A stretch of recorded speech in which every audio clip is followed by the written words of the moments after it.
usual practice, did not issue warnings. The idea is to let the players play. And finally, the Padres released a statement reminding fans about their zero-tolerance policy for bad behavior. It's time, again, to play ball. Now, who knows what tonight has in store? So many layers to the drama of this series, and Michael King, who looked unhittable last week, has it. Well, he's got unhittable stuff at times. Great movement. You're going to see the ball dancing all over the plate. He throws across his body. He's got great fastball movement with a good curveball. And he's got his hands cut out for the leadoff hitter because he's had his number a little bit. Okay, so the Darvish and the Padres held Ohtani to an 0 for 4 in Game 2. What can King learn from that? Well, King should learn that he's got to get him out away. And now he's going to throw that cutter in to get him off the pitch away, use that changeup. Now, Ohtani's been aggressive early on first pitch. In these situations, I would expect him to be the same. But you've got to make now. In the mind of Michael King, though, Ohtani's hit 2 home runs the other way off of him. Dodgers took Game 1. Padres back in Game 2. And off we go in Game 3 with a fastball strike. Now what he'll do is he'll use that pitch right there, and he'll backdoor his curveball. He'll throw a cutter up and in to get him off the backdoor curveball and try to get a freeze called strike 3. First season in San Diego. First real shot as a starter from Michael King. With everybody wondering when he's going to run out of gas, he's only gotten stronger as this year has gone on. His 1-1 pitch. Swing and a miss. There's that changeup. That's the changeup that's going to be very effective against left-handed hitters. He doesn't have the split like Yu Darvish does, but you see him turn that pitch over, comes out. He throws so far across his body. He's on the first base side of the rubber, and he throws across the third base side of the rubber when he lands, which creates all that torque and movement. Rocks and fires. A little high. 2-2. Ohtani, the game-changing home run in Game 1, the 0 for 4 in Game 2. He's gone back-to-back games without a hit one time the last 2 months. The 2-2. Sweeper for a swing and a miss in strike 3. See, the beauty of that pitch is it's the first one he saw. So he was really trained to look away, then the fastball that he tried to front door, and then here's that breaking ball that ends up in the back of his knee, or at least that's the goal, and he swings over the top of it. He's a strikeout machine lately, and he's been in rhythm. Now the key is going to be early. First pitch, can Mookie Betts disrupt that rhythm? Oh, fastball. He went after it, came up empty. It's a right approach because Mookie has been struggling a little bit. You can't press and get 8 hits in one at bat. But all you need to do is get that one hit to get it going, and you could crack it open. Swings at the first 2. He's in an 0-2 hole, and he's literally trying to swing his way out of these problems. He took 300 swings in the cage yesterday as he tries to end this 0 for 22 and what is a 3 for 44 in the postseason the last few years. King home with an 0-2. If the Dodgers have any shot in this series, Mookie Betts has to get going. He has to, and even if nothing else, to get on base, to disrupt the flow on the base paths. And this has been Game 2. The Padres did a good job shutting down the top 4 hitters in the lineup. Lays off 2-2. So when he lays off that pitch, that's a good sign. But now Michael King will use both sides. He went cutter in. He could try to front door that sinker away and get it freeze call strike 3 on the outside part of the plate. You will see that at some point tonight.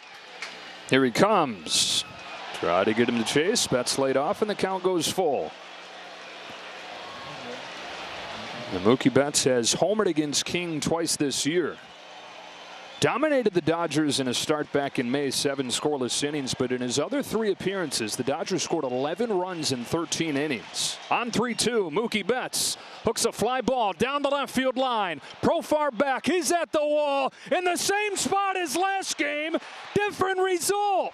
Nearly an instant replay, Profar and Betts coming together at the wall.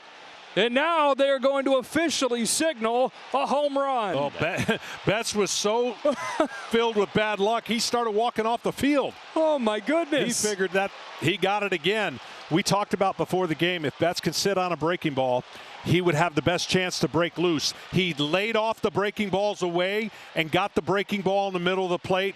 Great job by Betts. and a good job and a start for the Dodgers. Can you believe how similar that is? That is uncanny, and that close to Jurickson Profar taking a home run away again. Wow, it touched his glove. 1 ball, no strikes on Freddie Freeman. Profar said he had always dreamt of robbing a home run. That's the first home run robbery of his career. Did it in the postseason. He was in the middle of everything in Game 2. As Freddie Freeman sends this one high in the air to shallow right field for Fernando Tatis Jr. 2 out. Well, it's the low part of that fence, just like in Dodgers. And Betts walks off. He's walking off the field. I'm telling you, he took a left turn behind the mound, and he said, "Not again." And he just figured, well, he did it, and he waited forever to give up the gig, and this time he didn't. Can these guys give the play-by-play guy a break? Oh, I mean, they're making this tough. It's been 2 tough calls in a row for you. Betts ends his 0 for 22 with a home run, and the Dodgers on the board first as Teoscar Hernandez takes a strike.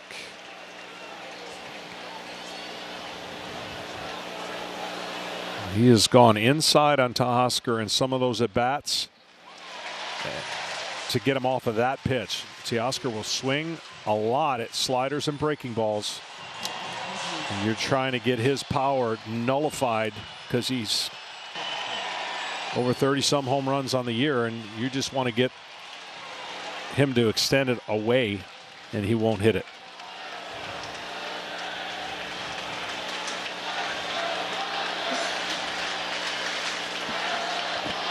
King delivers 0-2, and Teoscar takes outside. 1 ball, 2 strikes. Now, he may end up doing it on accident. One of the best pitches he has is when he throws the curveball at the right-handed hip. It freezes him, and he gets the call on the inside part of the plate. Yeah, you can have a pretty good sense you're going to get a strike. You just have no idea which way it's going to break. Right, because he pushes you off the plate like right there, and then he can double up in there, and then he'll go away with that same breaking ball and have you guessing. And it's one thing to have good stuff, but I know you were impressed going back watching in detail the way he deploys that stuff. Yeah, right there's the 4-seam fastball up. He has the sinker, he has the cutter, the slider, and the changeup and the curveball. So a lot of ways to get you out. Home of the payoff. Hernandez takes ball 4. First walk issued by King. And the inning continues for Max Muncy. Well, the Dodgers are going to be hyper-focused on King because they have to understand what he's bringing to the table. And so far, they've been clued in on the breaking ball to not expand it early, right? Not swing and come out there just thinking they're going to slug.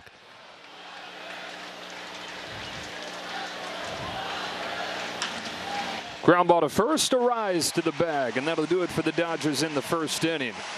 Man, back on Sunday night, his fist was pumping, the music was blaring, but the ball was in Profar's glove, and a dejected Betts came to San Diego still searching to end that streak, and he just barely does. Nearly an instant replay. Instead, the first punch delivered by Betts and the Dodgers here in Game 3. He's one of the best pitchers in baseball. He was top 5 in Cy Young in 2021, but then he injures his elbow, misses almost 2 full years. And it's been, John, the kind of bumpy road you would expect it to be after missing that much time. That said, lately he's pitched a whole lot better. He has. He's got the right moxie for a game like this. He may not have his locked-in best stuff, and he's facing a club that's stingy, and he's a strikeout machine, but this year he's trying to get used to that second Tommy John. Look for the cutter to be a big part of his success if he has it tonight. Luis Arraez smacks the first one to left center field. That is going to be caught by a sliding Tommy Edman, who was screened by Hernandez and still caught it.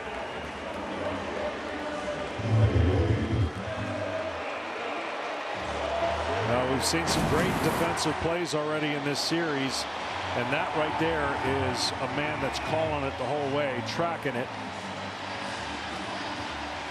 And Hernandez tried to pull up. A little limbo there.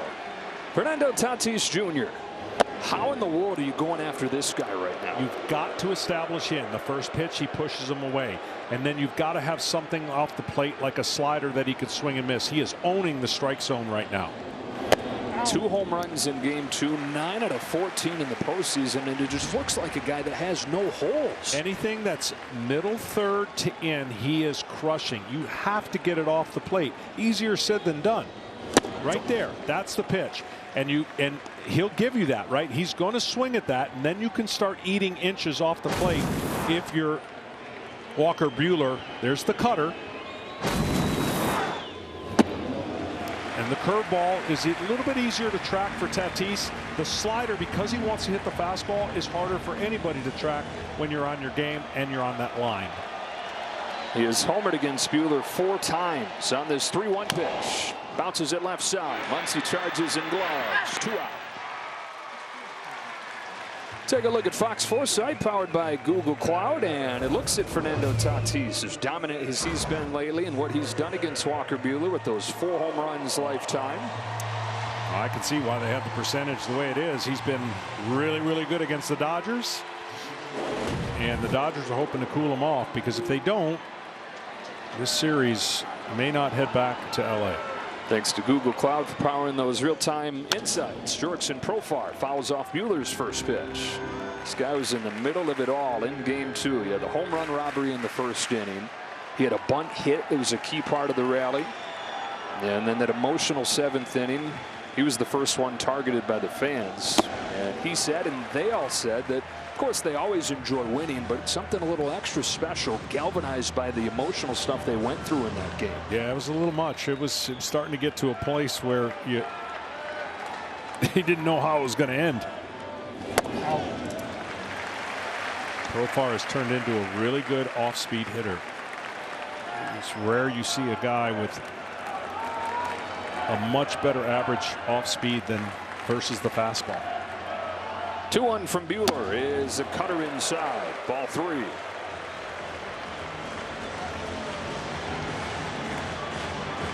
Mr. Relevant, a reference to Will Smith's comment that Profar is sort of irrelevant after a little scuffle back earlier this season.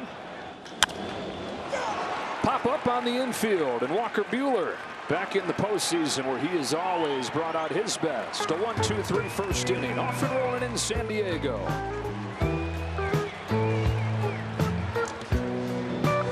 When it's tied 1-1, advances more than 70% of the time. The Dave Roberts team, which was hoping desperately to draw first blood, has done so. Corey Blazer calls balls and strikes today with the crew chief Dan Bellino at first base. That crew deserves a lot of credit for the way they handled the situation Sunday night in LA. King gets a fastball by Will Smith. Now, Michael King made his debut with the Yankees in 2019. Years of going back and forth between the big leagues and AAA, dealing with injuries. He had a rare fractured elbow one year that he had to come back from. One of the top relievers in baseball when he's been healthy, but then last year, Johnny finally got a chance to start. 9 starts at the end of the year, proved himself, and became the key piece of the Juan Soto trade as a result of that largely. Yeah, he's done a remarkable job, and he's exceeded his innings by like 60, right? They've watched him. They've used a couple times to give him some rest, but he's repeating his mechanics, and he's getting better as the year goes on. And you learn from your reliever's experience, and you take that in as being a starter. Strikes out Will Smith. The way that he throws is so unique, because you don't see many pitchers, especially starters, throw way across their body. Look where he's stepping, and that doesn't give you even the best advantage of how far away that he throws across his body, which creates all that movement and torque, and he gets in that low 3/4 spot, and the pitching that he is showing has been fantastic. It's going to get Gavin Lux here on one pitch. So when I went to closing role, I realized how important the 9th inning was, obviously, but then I realized I can use that 9th inning approach in my first inning of starts. When I went back to starting, I had a better appreciation for getting one batter out at a time, because that's all you can do as a closer, and that's how you have to have that mentality in the postseason. One batter at a time, and get out of the first inning without major damage. 2 outs in the second. Tommy Edman comes up. It's so funny to hear you say that, because Michael King said earlier this week that he's trying to channel his love for pressure that was born when he was pitching out of the bullpen in the postseason here, and he felt like he did that in the wild card game where he had those 7 scoreless innings. You're in there with a strike on Edman. Different story once you're into the postseason, because during the regular season he said it was kind of the other way. He had to dial back that approach, find ways to eat up innings and be more efficient. That's back to him. That's a 1-2-3 inning on 7 pitches. In a 1-0 game, it's Manny Machado, the heart of the Padres order, coming up.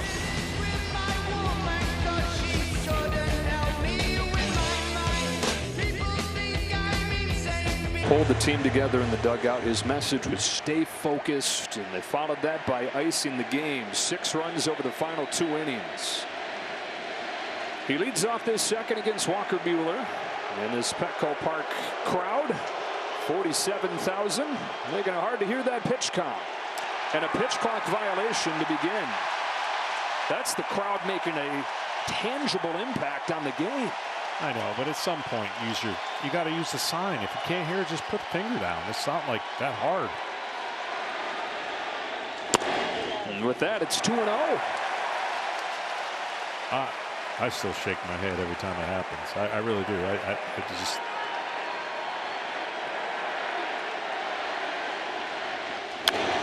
2-1.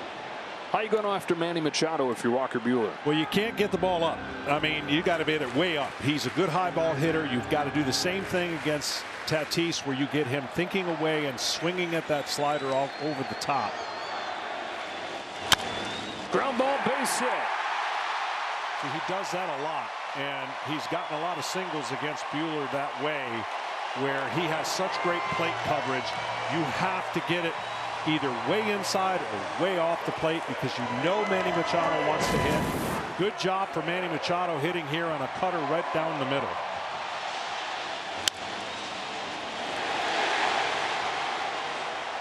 Machado trying to spark the fire here. First base runner. We haven't seen the curveball yet, the real slow one. There might be a good time here. And there it is. For a strike on Jackson Merrill. And that matchup with Jackson Merrill, the way that he hits a fastball, you got to get his timing to be confusing. So you throw the slow curveball, and then you try to cut up a fastball up and in or a fastball up and away and speed him up. Like that. So that's good scouting report, and that's what you see on film. And if you execute, you get a great hitter out. Slow him down, then cut her up, and now you can go off the plate if you want after seeing those 2 swings. Here it comes with an 0-2. Back inside.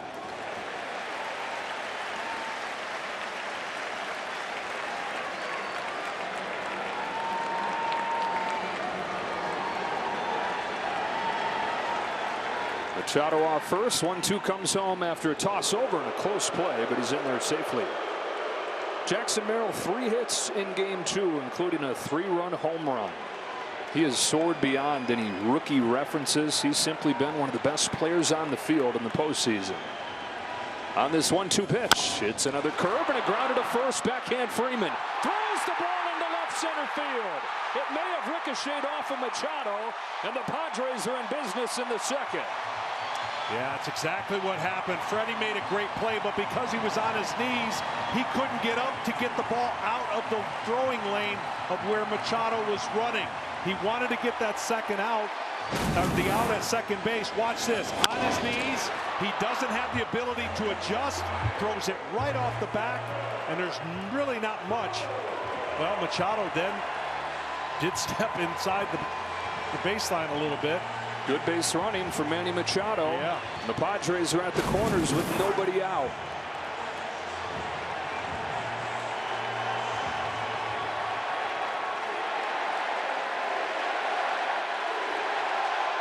An error on Freeman. Xander Bogaerts. Strike 1.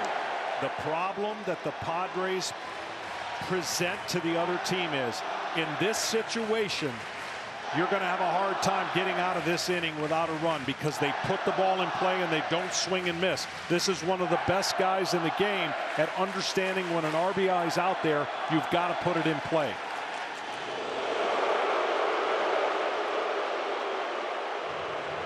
Bogaerts on Sunday hit a home run, immediately went down into the clubhouse, left the game with a cramp in his hamstring, but he's back in there today. 3 hits and 3 runs batted in over the first 2 games.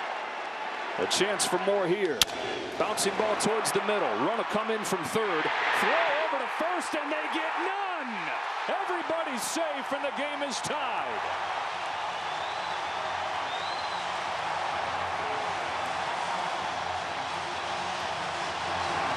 That is just outstanding recognition by Jackson Merrill. I mean, you've got to get a great jump, and maybe there should have been a toss right here. He thought he could take it himself, and that ended up being a mistake.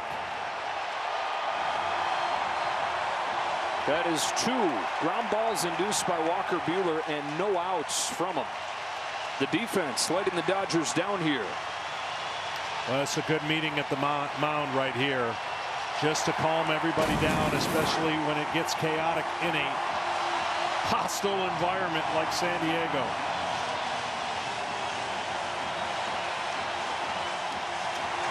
So when you're looking at Freddie Freeman, he already knows he got a bad ankle. He gets to this ball. Now watch his view. His view is going to be straight on line. And here's the look. Will give you even a better opportunity to see it.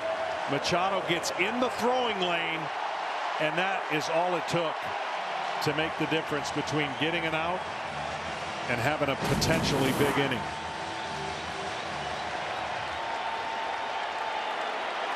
Two on, nobody out. David Peralta, sneaky one of the heroes in game 1 with a 2-run home run. His first start of the postseason and his first career postseason home run. Be hard to put him on the bench after that. They've gone back and forth, him and Donovan Solano in the lineup.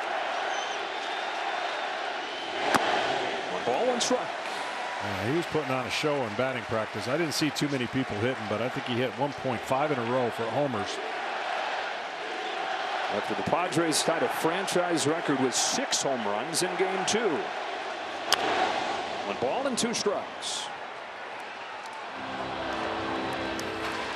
Walker Buehler, before surgery, would absolutely be so tough on hitters with 2 strikes. Post second Tommy John, the 2-strike batting average is way higher than a pitcher wants. It'll keep getting better. Hooked down the line, but foul.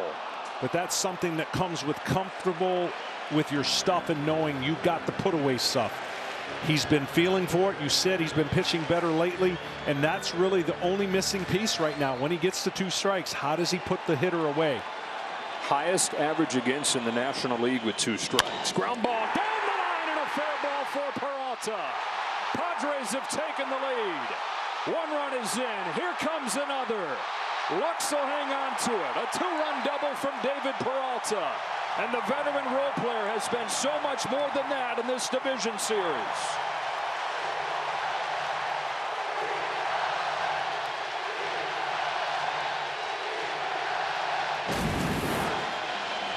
Well, right down the line, and Freddie gave it a great effort, but he hit it too hard. And this inning, which really could be almost over, doesn't have an out. And another crooked number and another fast start by the San Diego offense. Strike 1 on Jake Cronenworth. 5 games in the postseason. The Padres have scored 17 runs in the first 2 innings.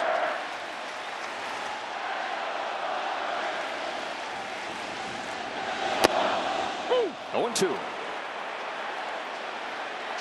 I mean, it's almost impossible for nine guys to get hot. He has struggled 0 for 13 so far. Really good, solid hitter in Cronenworth, trying to check himself into the postseason.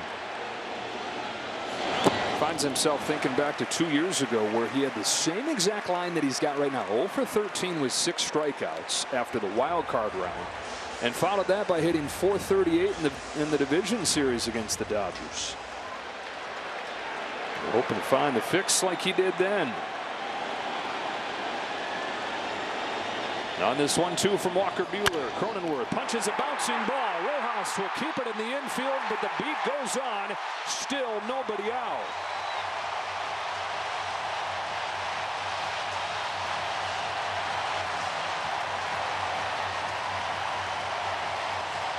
You know, when I first saw the Manny Machado play, I thought he was going in a direct line, but he actually got to the grass at one point. And it's smart on his part. He gets to the grass and makes that angle really hard. Now, if Freddie could have stood up, he would have gotten to the outside part of the bag and made the throw a little bit easier for the shortstop, who's completely blinded. And that right now has become such a huge difference.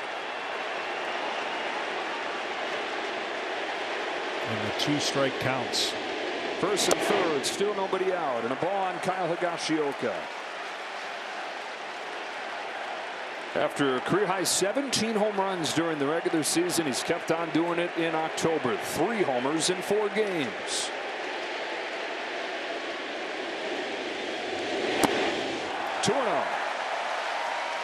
Dave Roberts has got a really tough decision right now, and he's got to keep the game in a. And that's the. He's on to check on Rojas. I thought he was making an emergency trip to the mound. Buehler's heart probably skipped a few beats. Not now, Skip. You know it's not going great. So Miguel Rojas has been dealing with a groin issue for a lot of this season, and the thought has just kind of been, this is how it's going to be. He's managed it this far. He's tried to continue to do so here in the postseason. Thomas Elbert, the trainer, and Dave Roberts both seeing something catching their attention. You're probably going to have to rip him off of the field here. Instead, he's going to limp his way back to his position. We were talking about he has more issue coming straight in than going side to side, which maybe part of that decision going to second base on his own could have been a little bit slower than normal, and that was the difference. First 5 have reached against Buehler here in the second. 2-0 to Higashioka. Swung on and missed.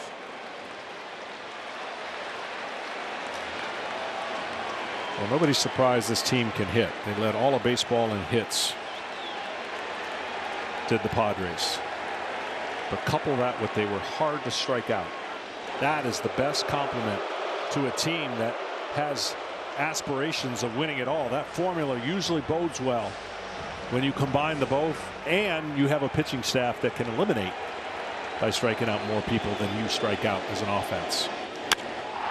Drilled in the air to center field. Edman going back. It's going to hang in there. Just got under it. Plenty deep enough to bring home Peralta. 4-1 Padres.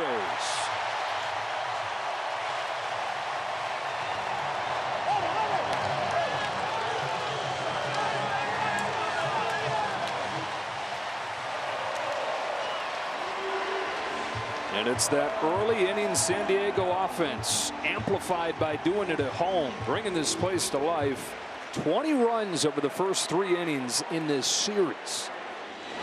Strike on a rise. You know what's amazing about it too? This guy, he's their best hitter, and he hasn't even gotten going. Yeah, just 1 hit in both games so far, which it's like, well, that's good. He's got to hit both games. Not for this guy. He sets the bar higher. Hit machine. Woo.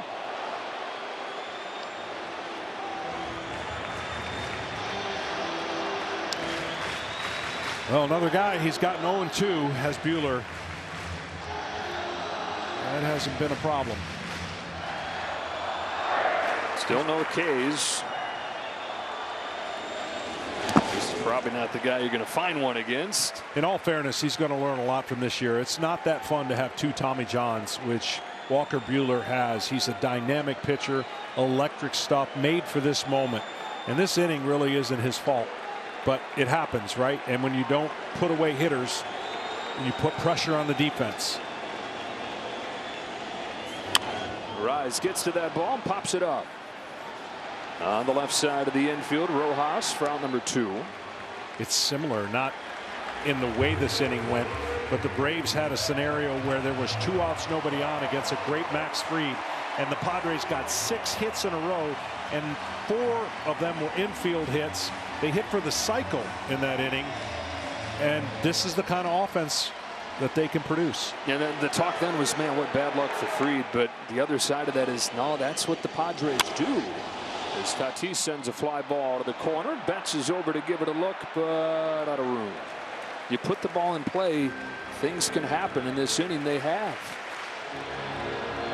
Tatis grounded out his first time. That's the first out that he's made over the first 3 innings this postseason. He's 6 for 6. I thought that was a misprint. So, come on, Jake Fuller, check your work. That can't be true. It was. 0-2.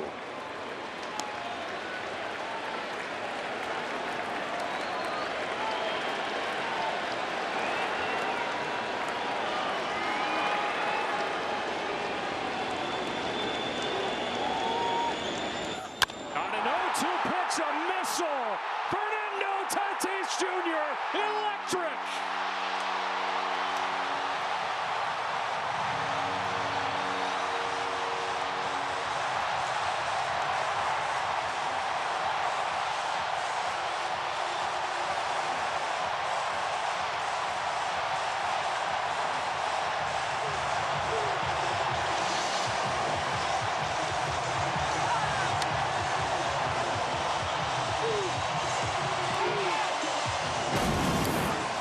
This pitch is right down the middle. He's trying to go in, and this guy's so strong right now and so locked in.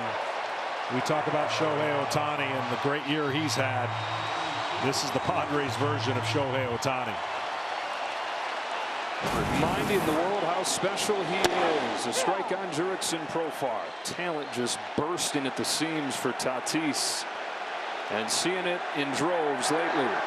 Like we haven't in years. I think this is 3 straight hitters, 0-2, and 4 of the last 5. And right now, you got to pitch one off the plate. You can't get anywhere close to the plate. Smack left side, won't be an easy play. Max Muncy, quick trigger, but an infield hit for Profar.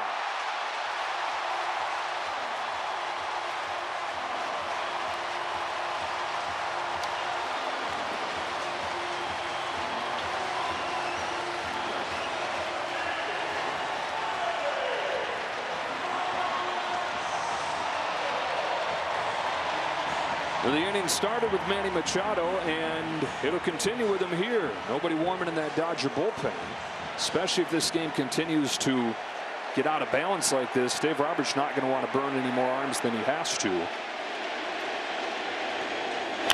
Machado tried to drill it himself. Instead, flies it into shallow center field. Gavin Lux caught off by Tommy Edman. And that brings this second inning to a close. The Padres bring 10 men to the plate in the second. Once again, they light the fire in a hurry. Manny Machado started it with a single. Some sloppy defense. Padres take advantage and lead 6-1.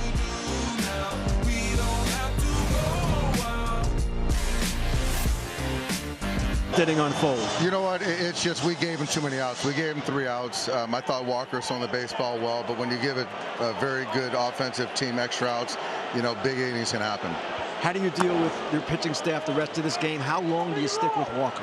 Yeah, you know what I think right now, you got to think about, you know, obviously not waving the white flag and just understanding that, you know, you still got to win 2 games to win the series, and, you know, who's available tomorrow, how to best get through this game, how much Walker has left in the tank. So right now, he's going to go back out there, and we got some long leverage guys or some long relievers. So we'll see right now, Kenny, but we're not about to wave the white flag quite yet. Dave, thank you. All right. 9-1-2 for Dave Roberts' Dodgers here in the third. Miguel Rojas cracks a bouncing ball, base hit into center field, and he's aboard for Ohtani. So the key play that helped get that inning going was Freddie Freeman's throw ricocheting off of Manny Machado. Unless a runner is avoiding a tag, he has no base path restriction. So Machado right here trying to get into the running lane is a good, smart baseball play. Yeah, and he knows that based on playing shortstop a lot of his career and being at third base, seeing it happen. So you're right. He did what he had to do. And like I said, just the fact that Freddie couldn't get up is the reason why he had no options.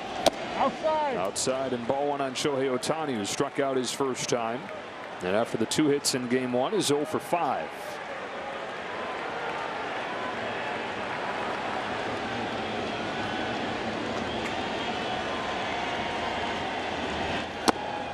One ball, 1 strike.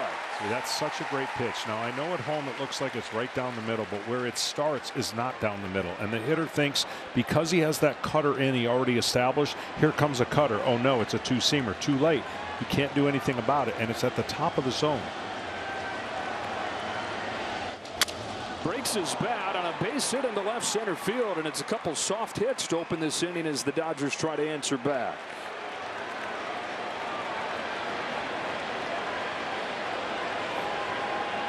Two on, nobody out, and up comes Mookie Betts, who was able to snap his 0 for 22 with a home run just out of the reach of Jurickson Profar, his third against Michael King this year. He saw the ball real well, and so far he's done a nice job in not showing he's super impatient. There's a difference between knowing you're struggling offensively and trying to make it happen so fast that you get out of your mechanics. And he's had a nice kind of disciplined but aggressive approach. Some guys go up there and they said, I'm going to swing at the first pitch, and no matter where it is, they do. That's not Mookie. But changing the narrative of the first pitch always being taken, he needed to do that, and he's done that already in this series. One of the most patient guys during the regular season. You have that in your pocket going into the postseason. Mookie is hard on himself as anybody. And Dave Roberts sensed some angst, he said, as game 2 went on after he had that home run robbed. And so he pulled Mookie aside during the workout yesterday and said, I just want you to know I'm with you. I'm in your corner. We all still believe you're going to come through. Smacks another base hit. Betts is 2 for 2. They're going to stop the runner at third, and the bases are loaded. In a 6-1 game, Dino Ebel not wanting to make the first out at home. 3 consecutive singles for the Dodgers. Well, Mookie did a great job staying on the ball, thinking right center. The reason you do that, when you think right center, if he throws you a curveball, you can hit it. And that's going to be the night, unfortunately, for Rojas. Yeah, if you're dealing with what he's dealing with there, that groin adductor, throwing on the brakes the way that he had to, coming around third there. And the Dodgers lose one of their key fielders, one of their key leaders. Yeah, he's doing what he can, and then right there, having a stop. It's been something that's bothered him throughout.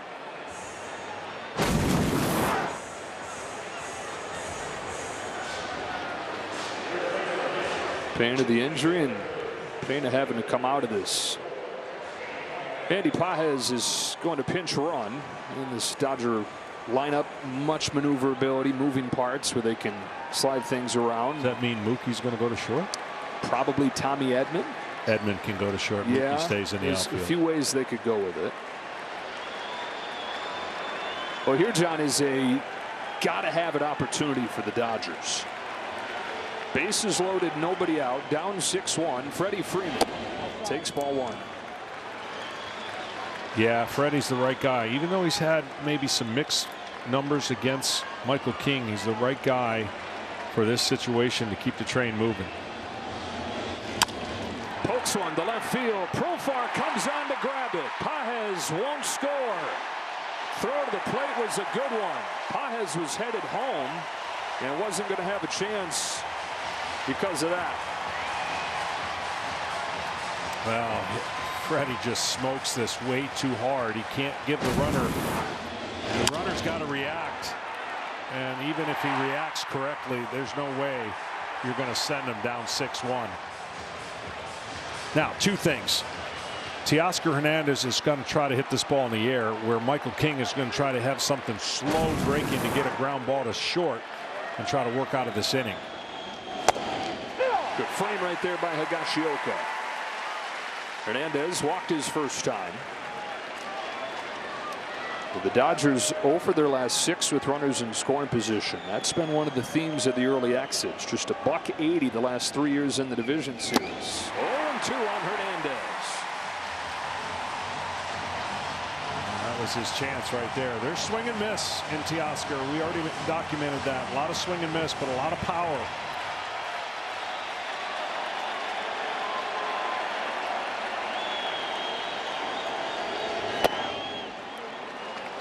That would have locked him up if that ball was up on the plane of a strike.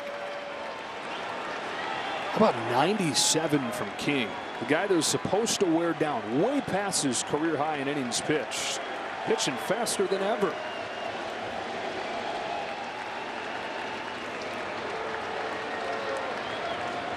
Career high in the majors is 104 innings. That was last year. He's at 183 in his first season as a starter.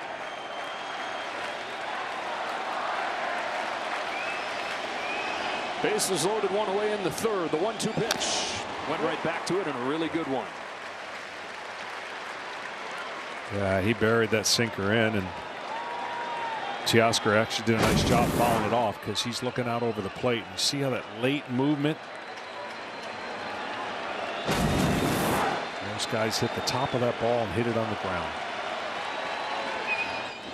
Oh, left one over the plate, sent in the air to deep center field. Merrill's going back. He's at the wall. It's a grand slam and a brand new ball game. Teoscar Hernandez, the lightning strike the Dodgers needed. It's 6-5.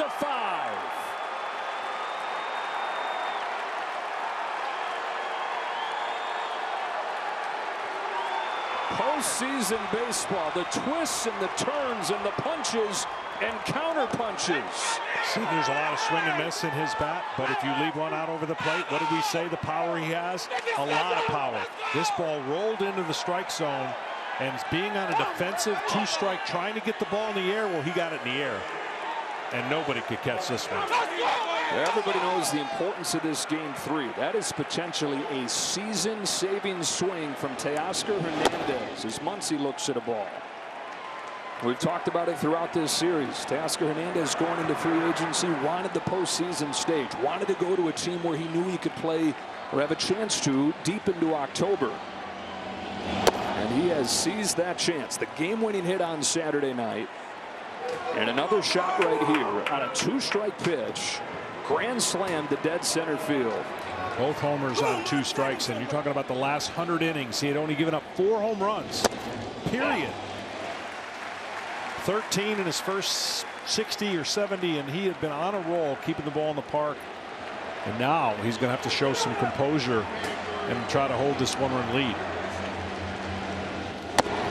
Muncy can't lay off. 2-2. That is 7 home runs allowed by King against the LA Dodgers this year.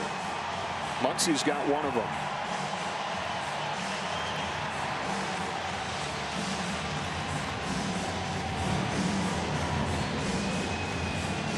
We haven't seen many of his changeups.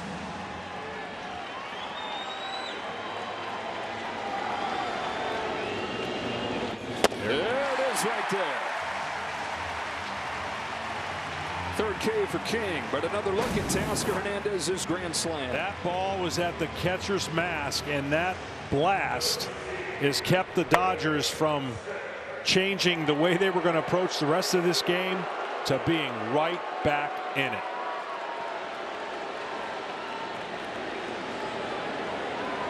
Bases empty, 2 gone. Will Smith up there. Boy, what's that do for you? Walker Buehler sitting over there in the dugout. He just body slammed a trash can in between innings. You see that ball go out, you're thinking what? Yeah, that's you got to change your. You're not smiling, but you got to get right back in that mode, right? I mean, you hate the way that last inning went. You felt like the game would have, obviously a 6-1 lead doesn't smell good, look good, and now all of a sudden you got to get right back into that mode and put a 0.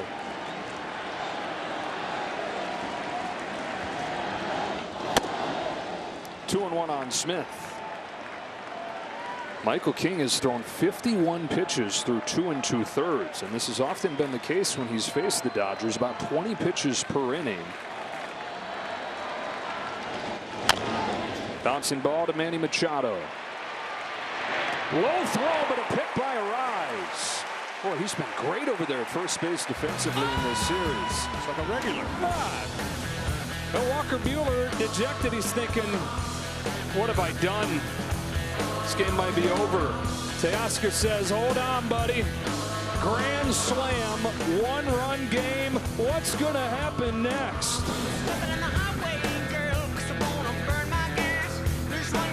one, new life for him, new defense behind him. Tommy Edman has moved from center field to shortstop, and Andy Pajes, after pinch running for Rojas, is in center field. Put him in the 9th spot in the batting order. He'll be due up 3rd in the 4th. For the Padres here in the bottom of the 3rd, it's Merrill, Bogarts, and Peralta. Life has changed quickly for Walker Buehler with one big swing from Teoscar Hernandez. 2-0. Now, how does he seize it? How does he take advantage? Yeah, that's a tough emotional roller coaster. I didn't see we showed it. I didn't see that trash can being taken down like a WWF wrestler. Here's a fading pop fly into foul ground. Long run from Muncy and Hernandez. It is Teoscar Hernandez making the grab up against the net. Close quarters over there, able to steal the first out in this 3rd inning. That ball actually came back because of the wind. There's some subtle wind blowing to right field. Not much. Yeah, all right, I'll take it after an inning where it had to feel like the world was scheming against him a little bit. Outside. Ball one on Bogarts. We were talking with Dave Roberts before the game, John, about similar situation to 2 years ago. You split the 2 games at home. You come down here to Petco Park. He says they were not ready for this environment that time around. Remember, they had won the division by 22 games, and then they got here, and it was like a punch in the face that they never recovered from. He was confident. He seemed with conviction to tell us, I know we're going to be more ready if we get hit in the mouth again here. Yeah, I mean, you learn from, look, I am all about business-like attitude. You don't have to have a bunch of rah-rah, go crazy guys, but you have to be able to lock in and not just go through the motions and ride into this hostile environment. And what he said was the other team showed what his team needed to kind of go up a level, and he felt like he had more fight in his ball club this year with everything that they had been through. I'm sure a lot of that has to do with injuries too. Full count on Bogarts. The recent postseason history hangs over every moment of this postseason run for the Dodgers. Dominance in the regular season, 11 division titles in 12 years, but that dominance has been followed by the postseason crashes. Payoff. Hit sharply, and the ball finds Tommy Edman at his new position. Soundly makes the play, 2 away. Your team, your players, your home for postseason baseball. Get personalized highlights and push notifications just for you. Download the MLB app today.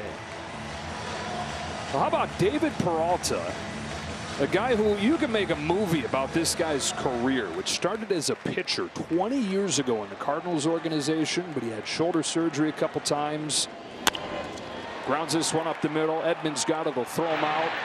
Makes the transition over to hitter. Indie ball for a few years. Has gotten his chance in the big leagues and still doing it more than a decade later.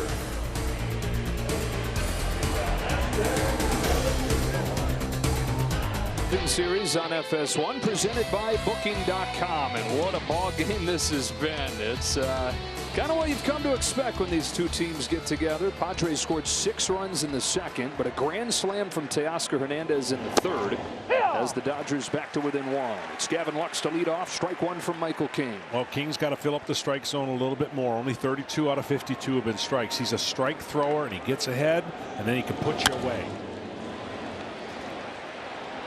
That is going to travel a long way, just out of Machado's reach. I felt like this series seriously was going to be a teeter-totter, right? And if you think about a teeter-totter, it started out really quickly for the Padres. Then here come the Dodgers in game 1. Then it went back to the Padres, and then it went right back to the Dodgers in game 2. That never switched. Yeah. It was heavy Padres the whole way, and it looked like that's exactly what it was going to be in this game. And then the Dodgers hit not so fast, and they're almost level. Not quite, but they're almost level. It's been like this game like a teeter-totter if you and I were on it. 2 big adults jumping. You know, you go in the just jarring us each time. There's a little pop into left field. Profar got a late read, but still able to recover and catch it. Ken Rosenthal's with the grand slam hitter. Thanks, Joe. Teo, bases loaded, 1 out last inning. You got down 2 strikes. What were you thinking? You know, to get something in the strike zone, up in the strike zone, so I can put it in play. So at least we can score at least 1, just to, you know, make it short, the lead from them. I got a good pitch to hit. I got a hanging slider. I put a good swing on it. You guys were down 6-1. It's now 6-5. What is the feeling in this dugout? It's early game. You know, we need to keep pushing. We need to fight back. We need to take good at bats and try to get back in the game. Thank you, Teo. Meanwhile, Luis Arraez has turned into a Gold Glover over there at first base. He sure has. They got to find a position for one of the best hitters, pure hitters in the game. And he's like, no big thing. Give me a bigger glove. I like my chances. Middle infielder by trade, had his issues there. Like you said, just getting him on the field, getting him in the lineup over there at first base. Kind of hide him, relatively speaking, but the ball has found him and he's been ready. So here's Andy Pages, John, for his first at bat in this series because of the injury to Rojas. The domino effect of Edman coming into short. The rookie from Cuba into the game in center. 3 home runs over his final 6 games of the regular season, bookending hot stretches in his rookie year. On a 1-1 from King, Pages drives the ball in the air to right field. Routine for Tatis. And in the middle of the 4th inning in San Diego, it's a 1-run game.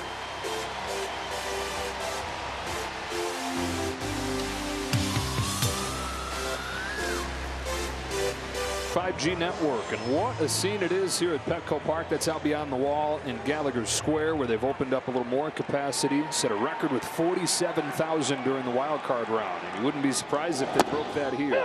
Curve for a strike on Jake Cronenworth, and John Walker Buehler did 2 things last inning. He had a bounce back inning and a shutdown inning on just 10 pitches. Yeah, he did. That was huge. He got over the emotional roller coaster, and he basically is keeping his team now. He's going to go batter to batter, I would think. Dave Roberts sees any kind of hard contact and maybe some runners. He might try to go to his bullpen, but nice job by Buehler. Cronenworth got his first hit of the postseason his last time. An infield single. Behind 1-2 here. The Dodgers are counting on the postseason to bring out the best in Buehler again. He's always said there's something about taking the ball and being responsible for your team's outcome on a given day. He said these are the kinds of games I live for. That is over Muncy's glove and into left field. Hernandez juggled it. Cronenworth was slowing up, headed to first, and will hang on there. So Jake Cronenworth doing a repeat of 2 years ago with the 0 for 13 start and then finding it. Well, like I said, you never know what it's going to do to get you going, and that hit the other time up kept him on the ball. He went the other way. And the only thing I would say at this time of the year, never assume a play is going to be made early or easy. And that would be the one thing that way you can never be surprised and take that extra base. Strike on Higashioka. Sacrifice fly his first time at the plate. 2 of the key pieces in that Juan Soto trade, the rare trade that worked out for both sides. Mike Schill was talking about it before the game. He said he was very much a part of the conversations that were going on at the winter meetings right after he had been hired. And Michael King was the key piece to the deal, but he said Kyle Higashioka was far from a throw-in like a lot of people framed it out to be. A career backup catcher, but they said they saw a chance to be a lot more than that. And he's proven them right in his first year here. Sure has. He's shown some power here in the postseason.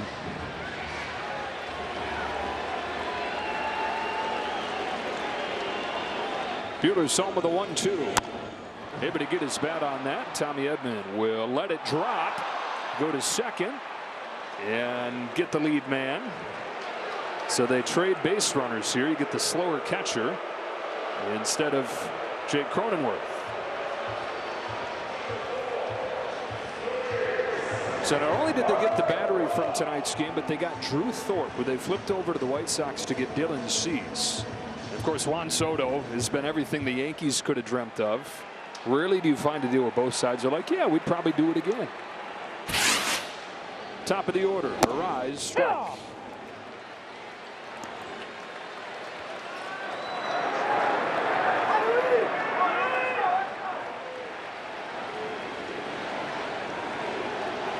Arraez is 0 for 2. Grounds this one to second for Gavin Lux. 4, 6, high throw, but 3. And Freddie Freeman down to that bad ankle and limping his way back towards the dugout. Dodgers get a double play, but the bigger question, the status of their first baseman. It was questionable right up until the start of the game today. It'll continue to be day-to-day in this postseason. Not a great moment for him right there.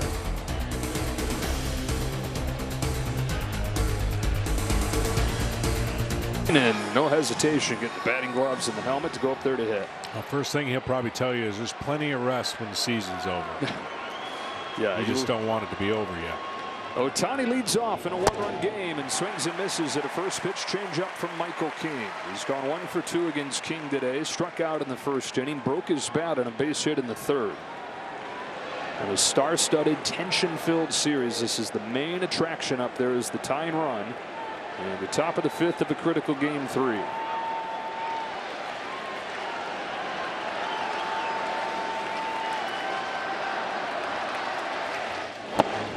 Big mistake everybody makes. You see where Ohtani keeps his hands?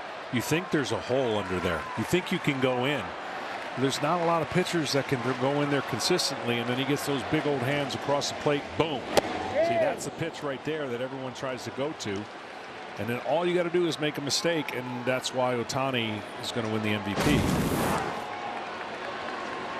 His hands are high. He doesn't have a lot of big movement. But that's where you got to get him out. See, he baits you into thinking that you can get the ball in, spin it, but that's where you got to get him out. See if he goes to a changeup off that last pitch.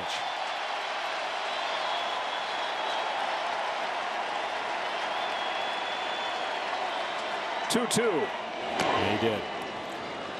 That's a great pitch. He just didn't get it on plane. And if you get it on plane, you got a chance to get him to swing over it. Now, an option he has here, which I don't know if he'll go to, is that backdoor breaking ball we have not seen against a left-hander yet.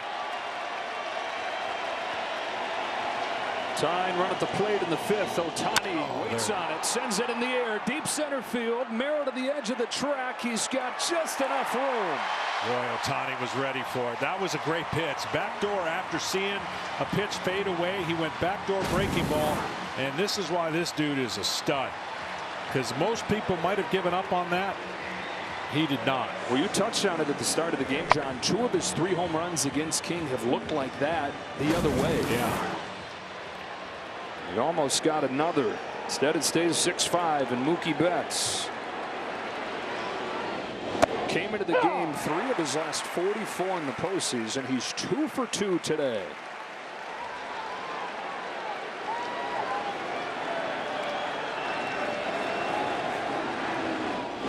Said if they were going to have any shot, he was going to have to get it going, and he spent in the middle of both. He had the solo shot in the first inning and was aboard for the grand slam in the third. The top 4 hitters for the Dodgers having much better production. Of course, that man knocking in 4 of them.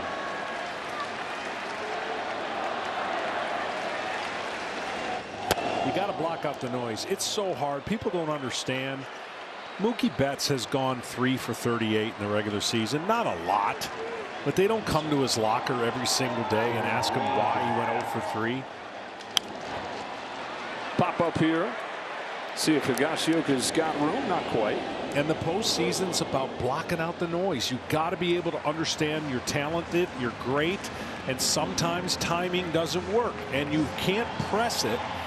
But you got to be available to do whatever it takes to help a team win. Sometimes that's a walk.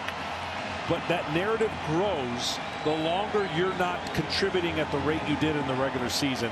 That's when it gets mentally tough for players. Everything heightened, everything amplified here on this October stage. 6-5 Padres, top of the 5th. King to Betts, a 2-2. Honestly, that's why guys who might be a little scatterbrained and kind of all over the place, they don't recognize that. They think it's just another at bat. They're like blocking it out already, not intentionally, but you know, maybe a little ADD, and the next thing you know, they get big hits and they're like, what are you talking about? Yeah, I'm just doing my thing.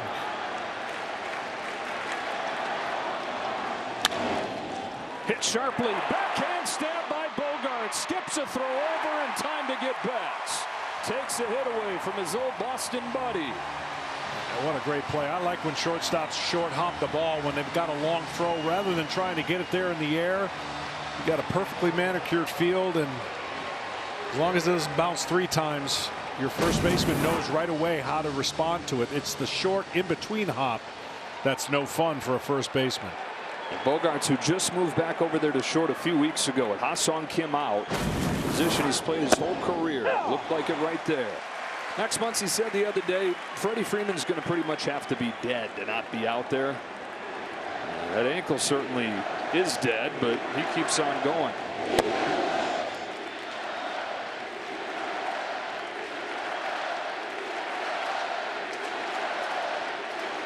It's that right side. And a 1-1 from King. Freeman fouls it off. 1-2. Padres have 2, 3, and 4 coming up in the bottom of the 5th. That's Tatis, Profar, and Machado. In his previous at bats against Freddie Freeman, he's struggled to pick up the changeup off of King.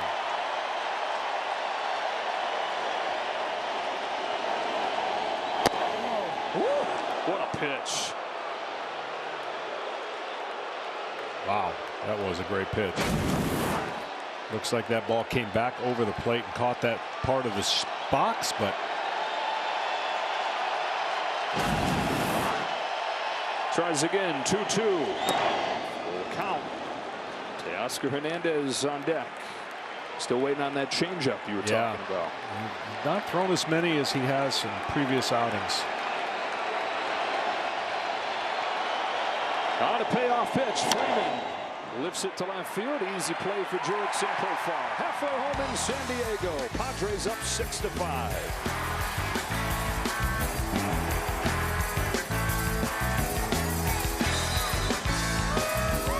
To the bottom of the 5th inning. A little surprising here. Walker Buehler staying in the game to face Fernando Tatis a 3rd time. Tatis hammered a home run against him last time. Well, this is an incredible outing. I mean, whatever happens in this inning, they have gotten everything they could get out of Walker Buehler to keep the team in this game after that horrible inning of just misfortune. He's going to get Tatis off the end of the barrel there. Roller to short. He's faced the minimum the last 2 innings since the 6 runs in the 2nd. I mean, the bottom line is the score may not look great when he comes out. It's been an incredible outing. And to have that patience that Dave has shown, and as soon as possibly a runner gets on, that might be it. But he's gotten outs, and that's all you can ask for a pitcher. Yeah, now it's Profar popping one into left center field. And Tommy Edman has been so busy since going to short, and baseball continues to have an amazing sense of humor. We got a big day of baseball tomorrow. Full day of postseason baseball. 4 games on the slate, with all 4 division series going 1-1. First time that's ever happened. So you got the Guardians and the Tigers up in Detroit. Mets and the Phillies. The Mets 1 away from the championship series. Yankees and Royals head to Kansas City, locked at 1. 2 outs. Machado. Ball 1. Machado just missed a pitch against Buehler that he popped up. Machado is good at making adjustments when he just misses a pitch against the pitcher he's looking to get that pitch again. He did it against the Braves after striking out with the bases loaded against Max Fried. Seen it time and time again when he just misses his pitch.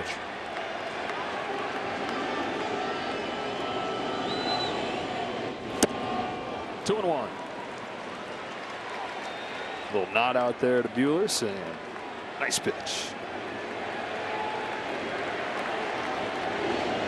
Buehler rocks and fires. Swing and a miss. Man, this is as good as he's looked all day. It sure is. And that's that tighter slider, or cutter, whatever you want to call it, that is effective. The Padres don't have great numbers against the cutters, but they still find ways to put it in play.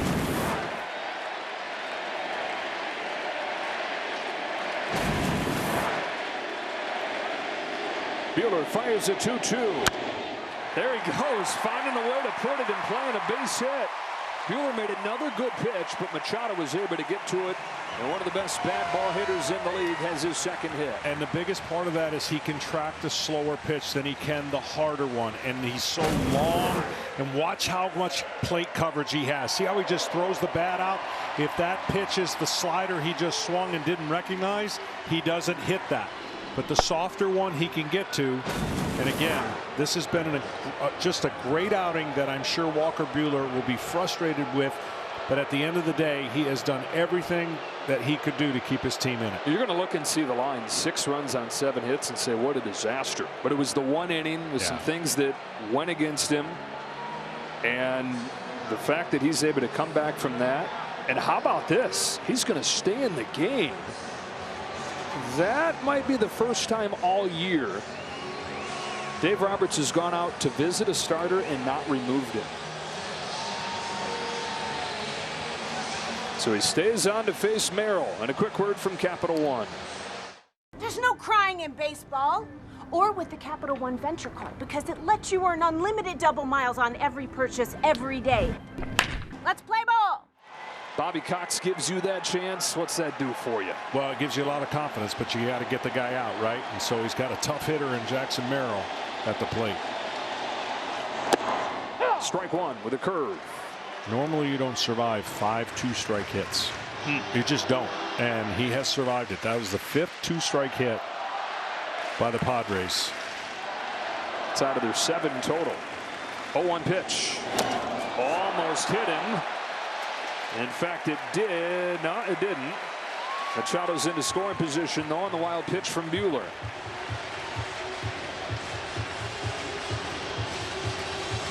Do you now put him on and face the right-handed batting Bogarts? I don't think so. If that's the case, he's going to do it right now. Yep, he's going to do it right now. So you get the platoon advantage here. First base open.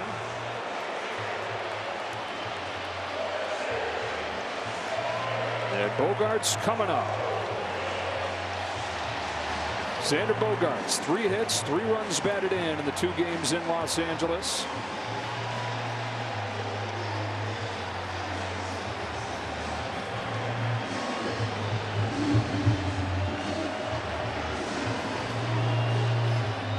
Better against right-handers Bogaerts is.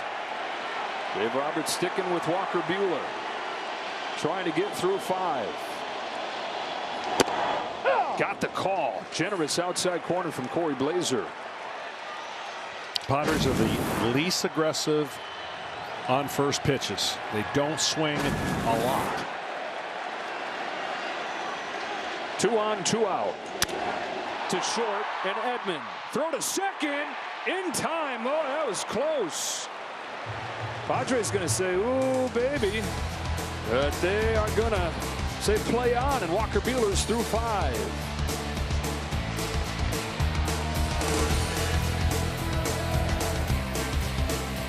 On Fox as Kyler Murray leads the Cardinals against the Packers or other regional action.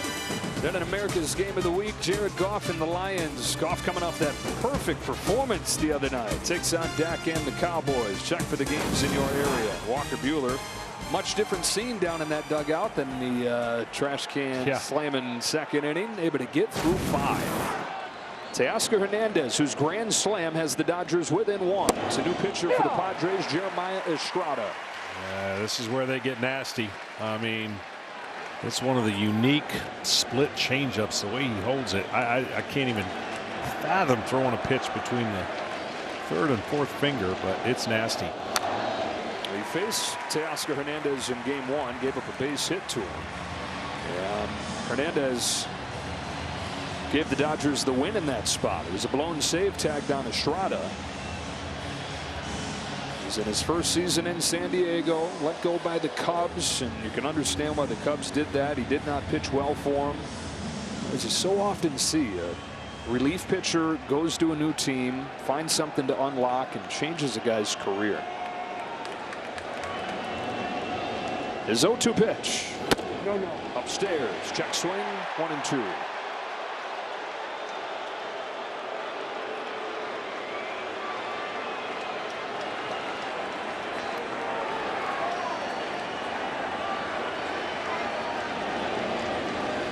Teoscar Hernandez.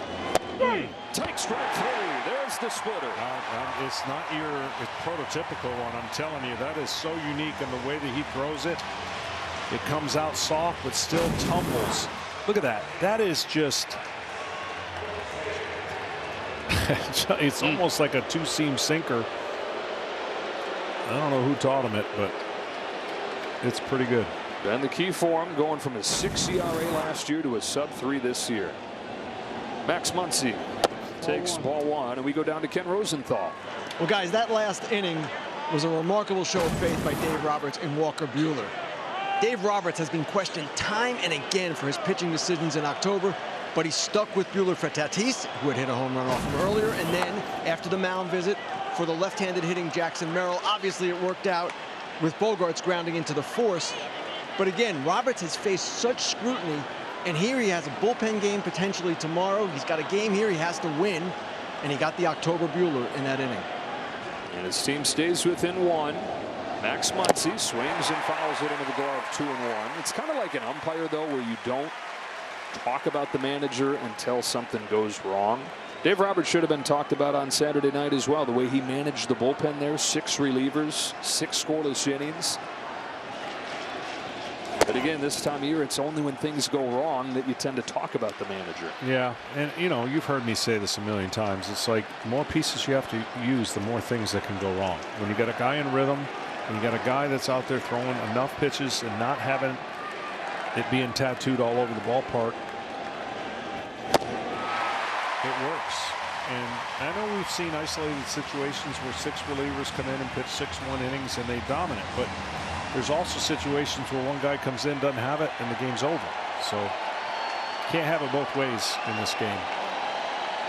Tying run at the plate, top of the 6th. 3-2. Got him with a fastball. Back-to-back Ks for Jeremiah Estrada.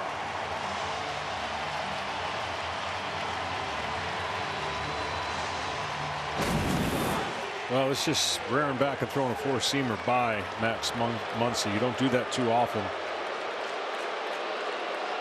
Back-to-back Ks is nothing for this guy. Earlier this season, he struck out 13 hitters in a row. All 13 of them he finished off swinging. Swing and a miss, and strike one on Will Smith. And doing it to his boyhood team. He grew up in the Coachella Valley, dreaming of pitching for the Dodgers. Here, Cubs fans, just turn away. Oh, right. Estrada's 0-1 to Smith upstairs. Had a good first impression with the Cubs 2 years ago, but last year back and forth, big leagues in AAA, and cut loose. Signs with the Padres' 3rd highest strikeout rate in baseball in his first year here.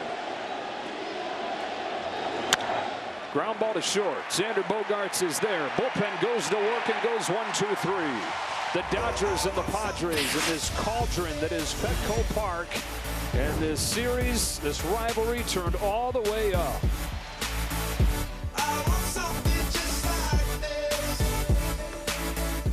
Performer in each league. Cast your vote for the 2024 award by scanning the QR code or enter at MLB.com/Aaron. I think they're going to be pretty easy. Those votes to cast? Yeah.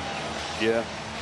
There'll be some close seconds, but some runaway firsts. Some big dudes. Yeah, each big coast. dudes. They hit from opposite sides. I think you know Ohtani and Judge. As David Peralta stays in here and fouls off first pitch from Anthony Banda, who pitched a scoreless inning in game 2, and he's in here for a stretch of the order where it's 3 left-handed hitters out of the next 4, and a little bit surprising Mike Schilt lets Peralta hit for himself, doesn't counter with Solano.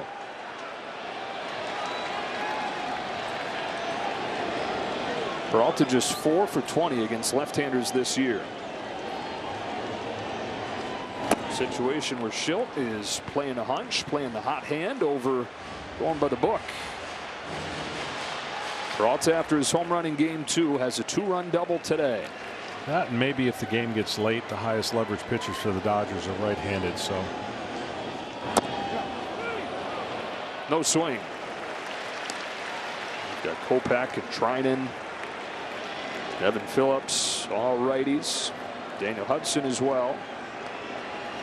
Bullpen to try and navigate the last 4 innings of this game for LA. 2-2. Hey, we got 4 games again tomorrow, right? How about that? What a day. Yeah. Like a little playoff baseball. Mets on the verge of going to the championship series. They cruise today. Phillies on the brink. Swing and a miss, and Banda strikes out Peralta. Royals even the series against the Yankees last night. How about Tarek Skubal, his performance, and then Kerry Carpenter against Emmanuel Clase. Yeah, that was that's one of the biggest hits of his life, and one of the biggest hits in postseason off of one of the guys that just doesn't give up hits. Period. How about this, John? There've already been 10 blown saves in this postseason. That's already as many as all as last year. Everybody from Josh Hader to Devin Williams to Edwin Diaz to, like we're talking about, Clase. Blowing saves. More than half of the games have featured comeback wins. Yeah, I mean, that's pretty unusual, and that's great for the game, right? But the one that Detroit pulled off, even though it wasn't a blown save, that one had me still shaking my head. Like, a guy throws 100-mile-an-hour cutters, ended up throwing 3 sliders in a row, and the third one did not come back. To a lefty, too. Yeah.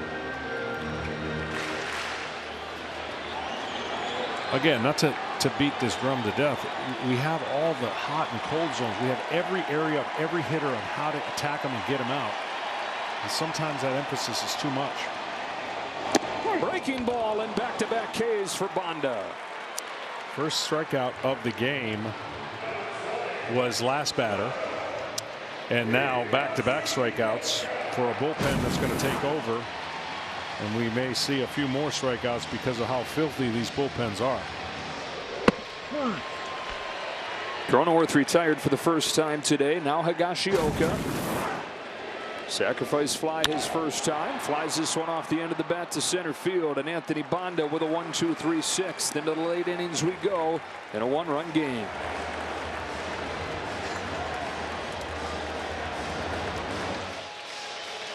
Goes anywhere. These two cities, San Diego, Los Angeles, eating good during the division series. Dodgers and Padres and a whole lot of good food.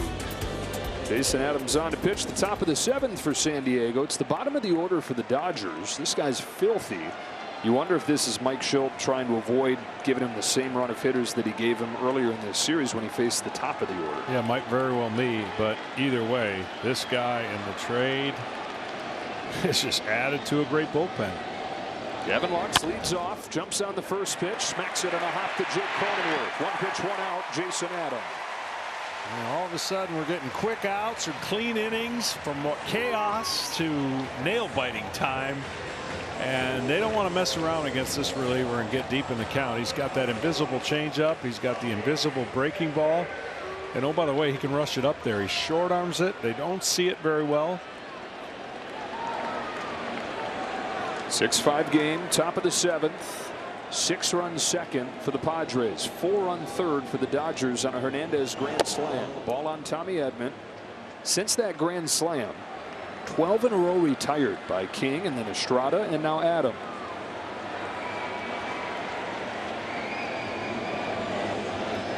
Who's home with a 1-0. Tommy Edman. Exit foul. 1-1.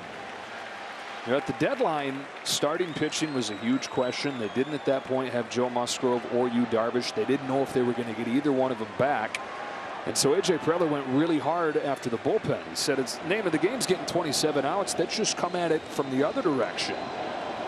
And put together one of the best bullpens in the sport. It performed that way down the stretch.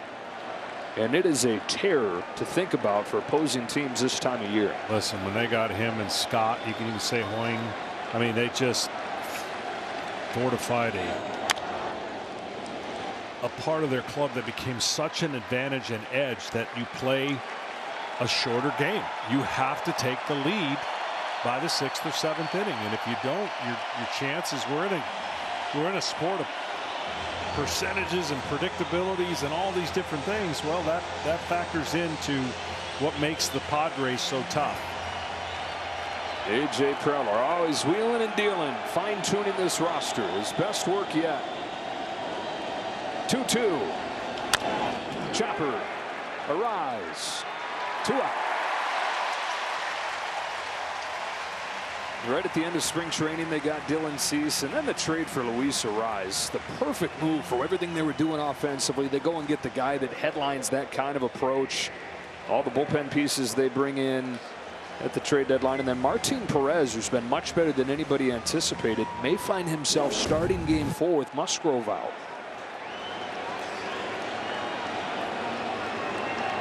Andy Pages with Ohtani waiting on deck. Strike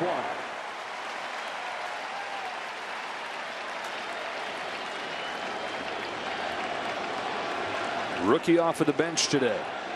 The injury to Rojas. Edman moved into short. Pages into center. Flied out his first time. Back-to-back breaking pitches. He's in an 0-2 hole. This fan base knows when they see these relievers what they do and how they do it. This place is electric, just like LA was.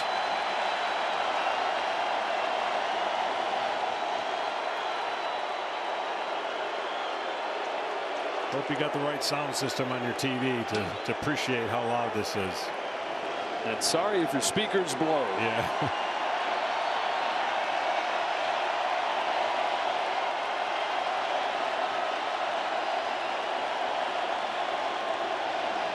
Oh, 2 pitch.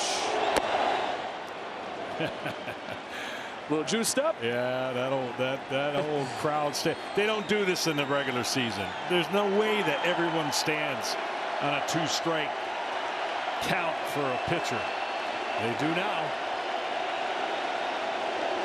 1-2 pitch. Count evens 2-2. Got 2 strikes on breakers and then misses with a pair of heaters. Here comes the funky pitch. You watch. He just set him up with 2 fastballs away. Thought he might freeze him. I gotta believe old Uncle Charlie's coming here. To the rookie, Andy Pages. It is, and it's hit foul. That pitch is down. He swings over the top of it. Pages trying to get Ohtani to the plate.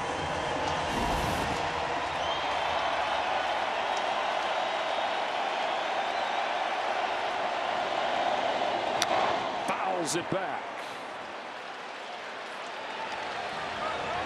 Ohtani came up with runners on base every at bat outside of his first one in game 1. He's only been up there with a man on once the last 2 games.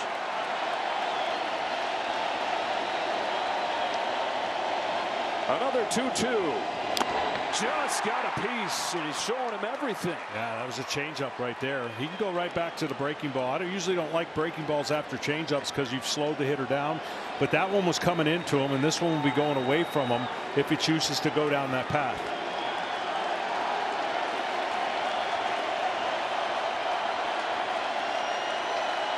It's the 8th pitch from Jason Adam. Pages fouls another.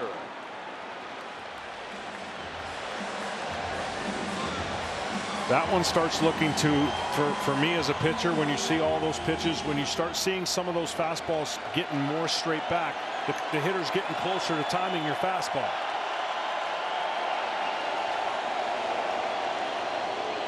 Again! Butterfly change up to finish him off.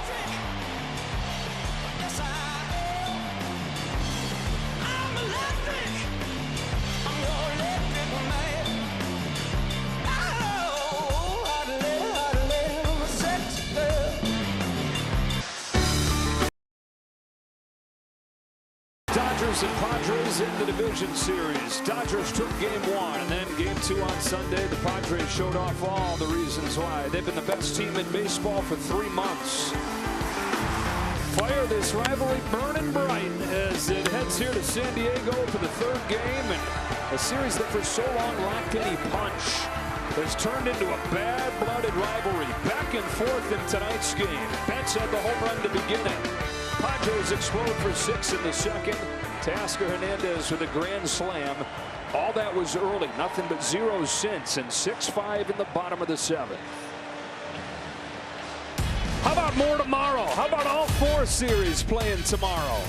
All starts on TBS with the Guardians and the Tigers, and then the Mets and the Phillies, with the Mets trying to move on to the National League Championship Series.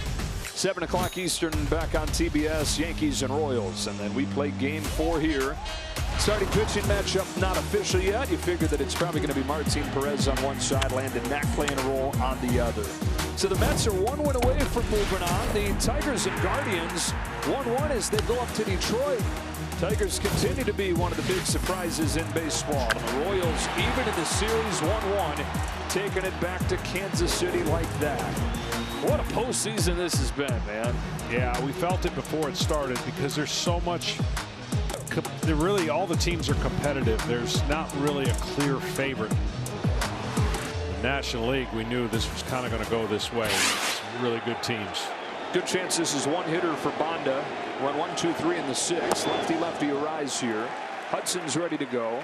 And Tatis is ready to hit next. This doesn't bother Arise at all. His same approach, short to the ball, doesn't have much movement. His hands stay there. Barrel stays in the zone. Ahead 2-0. He really wants, like, he'll use the power of the pitcher to his advantage. He's got a power stroke. He can go deep, but he'd rather look at the infield, see where the weakness is, and expose it. 4 home runs during the regular season. Gets under this one and yells at himself in frustration. Felt like he had one to hit, and it's just 2 of 14 in this series. Dave Roberts heads out of the dugout and will make the change to Daniel Hudson. Anthony Bonda retires all 4 hitters that he faces. Dodgers liking it, seeing the lineup right there. 3 left-handers for Bonda to go after.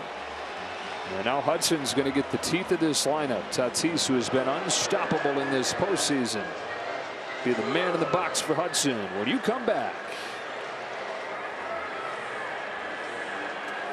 Players or the OPS that he carries to the plate, the highest in a single postseason ever, minimum of 20 plate appearances.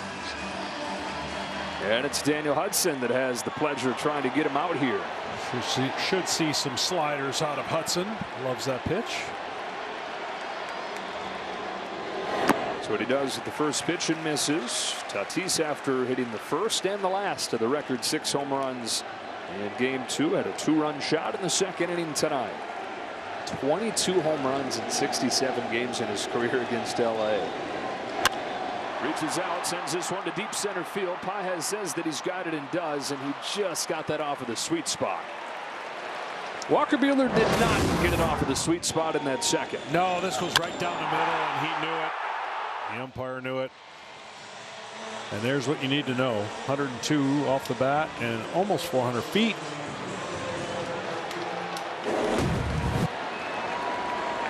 Dodger bullpen continues to do good work.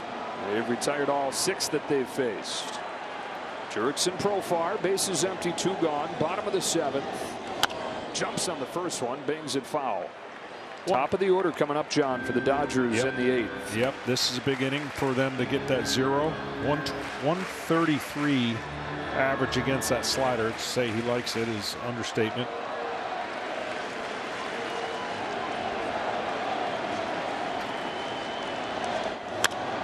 Pop fly.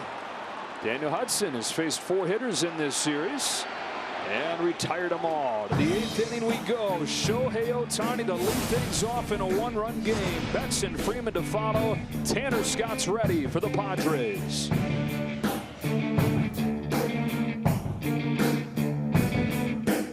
Ways to play our great game. Go to @PlayBall on social media to learn more. Fox 4 site powered by Google Cloud. We appreciate Google Cloud for powering these real-time insights. Padres trying to stop the Dodger order, top of the Dodge order. And Shohei Ohtani, it's the 3rd time in 3 games John Tanner Scott comes on to face him. Normally I would say don't change a thing, but I would start him off with a first pitch slider. Fastballs up and in. Ohtani won't hit him. Fastballs out over the plate, which he loves throwing. Fastballs, he's got a chance. So they're going. Swing and a miss on a fastball. He has an unhittable fastball, and you mentioned the 3rd time facing him, and he's had success against Shohei Ohtani, but I've seen Ohtani get a mistake and hit it a long ways. He has struck Ohtani out both times he's faced him in this series. And Ohtani's 1 of 11 against him lifetime. 6-5 Padres, a game they led 6-1. On this 1-1, Ohtani is ahead now, 2 balls, 1 strike.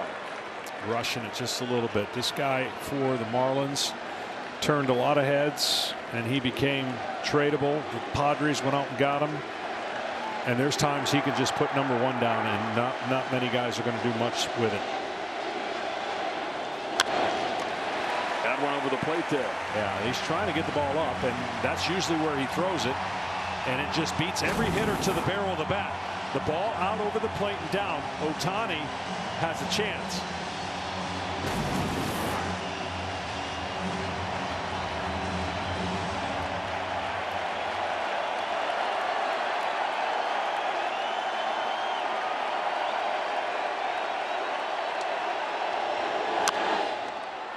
We'll do it again.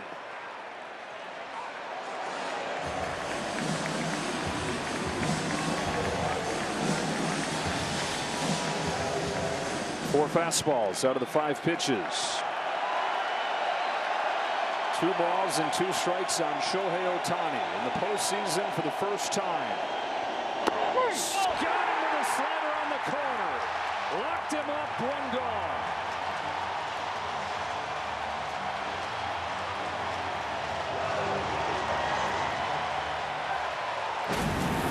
Ohtani thought this was up and out. It was close.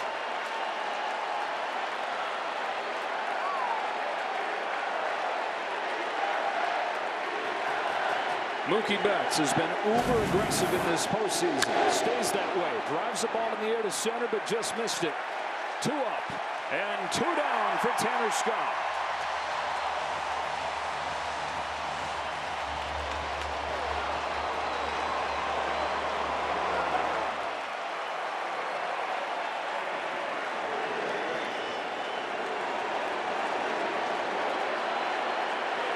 Freddie Freeman.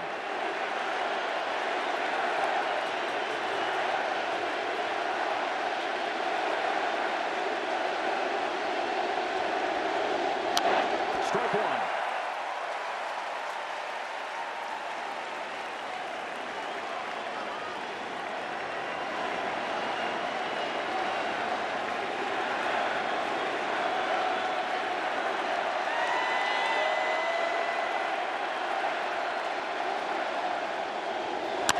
Ground ball, base hit center field. First base runner for the Dodgers since the 3rd inning, since Teoscar Hernandez's grand slam. And now they'll pinch run for Freddie. Obviously, Freddie does such a good job staying inside the ball, letting his hands do the work. You know, his lower body is struggling, as you see the limp, but he's so good. Watch how simple that is. To the ball, and then he knows this is it. He got, wow, his single. Would not be surprising if Martin Perez starts the game tomorrow. Freddie Freeman is not in there. It also would not be surprising if he found a way to talk his way in. Chris Taylor's going to pinch run for him. Turn the lights out, so I'll tell you exactly what's going on. Tanner Scott is walking off of the field. They're making a change. Got the phones out, got the lighters out. Pitching change, 1-run game in the 8th.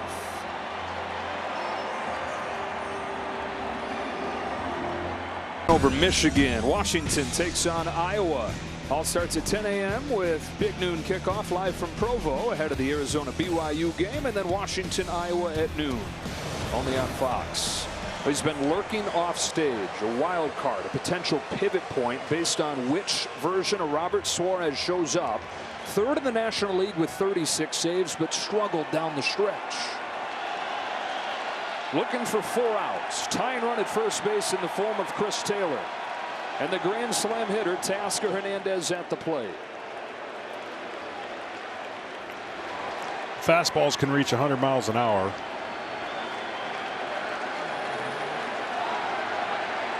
And you just wonder how sharp he'll be. He's not being used for a while. Taylor's got a good lead over there. Suarez hasn't given up a steal all year. Strike 1.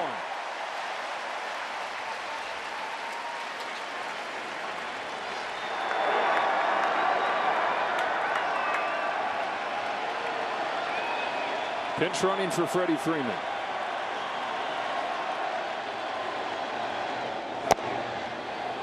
Wow. Home plate umpire Corey Blazer just totally blinks through that one.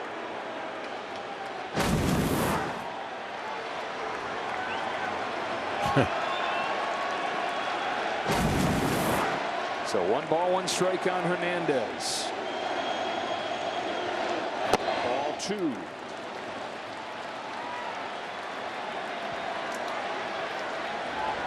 Dodgers have scored 14 runs in this division series. Teoscar Hernandez has driven in 6 of them. His grand slam breathed life into the Dodgers back in the 3rd. On a 2-1 pitch, swings through it, 2-2, and there's 100.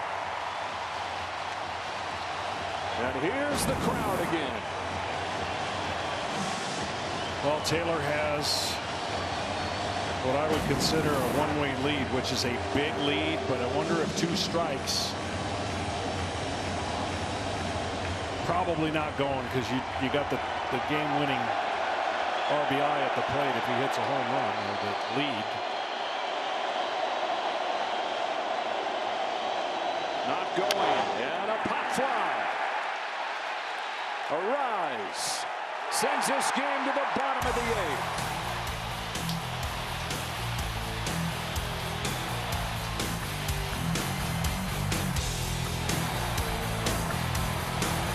Helping select the All-MLB team presented by MGM Rewards. You can vote today for the players you believe had the best performance this season. Go to MLB.com/AllMLB for details. Michael Kopech on the pitch. Machado, Merrill, Bogarts coming up. Had a struggle last time, did Kopech, commanding that fastball. And he comes right after Machado. He can throw 100 as well. Max Muncy's at first base, by the way. Chris Taylor, third base. Freddie Freeman coming out of the game. It is Muncy's first time at first base in 2 years. He's been working at it the last week. Says he feels comfortable over there. Kopech's 1-1 to Machado. Fouls it back, 1-2. In between innings, Tom DeLonge, a Blink 182. Originated here in San Diego, was walking through the crowd. The whole city was singing along with him. What a scene it is here.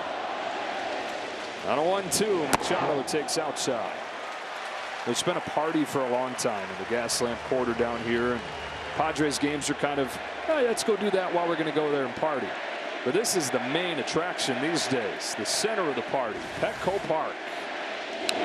Climbs the ladder and gets to 101, and then is in pain, staggering in the backswing. Tense moment right here for the Padres. The bat didn't hit his knee, did it? I don't know. It was weird looking.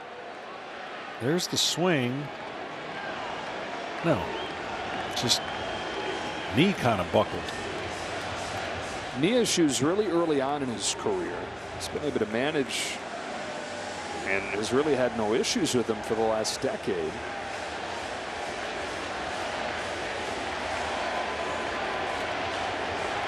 This is a guy who went 9 years between injured list stints.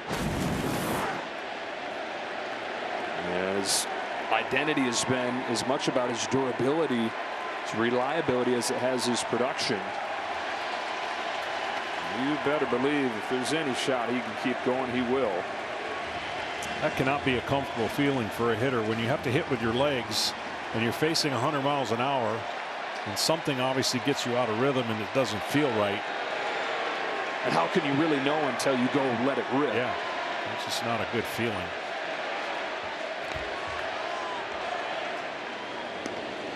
Spent 2014 in Baltimore with Nelson Cruz and said he watched the way he prioritized being in there every day. And if you ask Manny, is Mount Rushmore of baseball players, Cruz is on there. He said, I want to be like him, stay healthy until my late 30s, early 40s, play this game as long as I want. Bionic man, Manny Machado, injury after injury, stays in there and fouls off 97.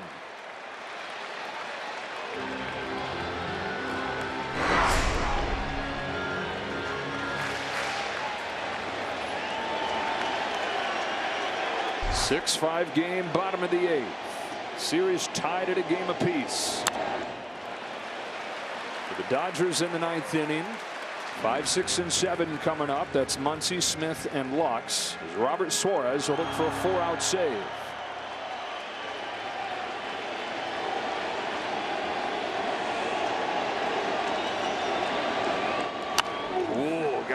with one.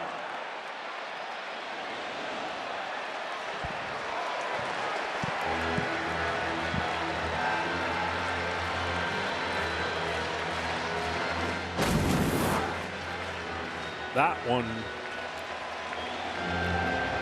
is one that Kopech got lucky, and Manny is mad he missed. Yeah, you'd see it on his face. The ninth pitch from Michael Kopech to a hurting Machado. Set in the air left side, and Tommy Edman will wait for it to come down. Or the first out of the 8th. We get a quick word from Corona.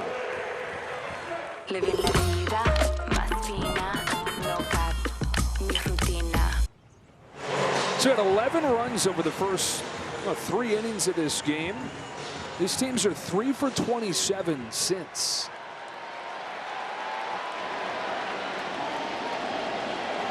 Jackson Merrill, 1-0. Walker Buehler able to find it at the end of his outing. Michael King finished with a flurry. Bullpen's given up just 1 base runner for the Padres. See Jackson Merrill right now stays on the fastball. 2-0, 2 sliders in a row. I would think that Kopech's going to come after him here.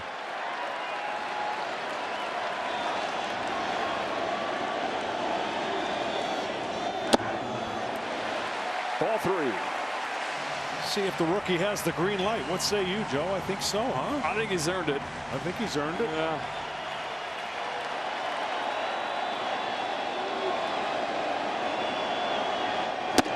Took it. You know, with the chaos swirling in the 7th inning the other day, there was Jackson Merrill in center field playing rock, paper, scissors with a young fan in the first row. Perfect snapshot of who he's been for him. Calm, cool, no matter the storm. Doing things you're not supposed to be able to at the age of 21 on this stage. On this payoff from Kopech, fouls it off.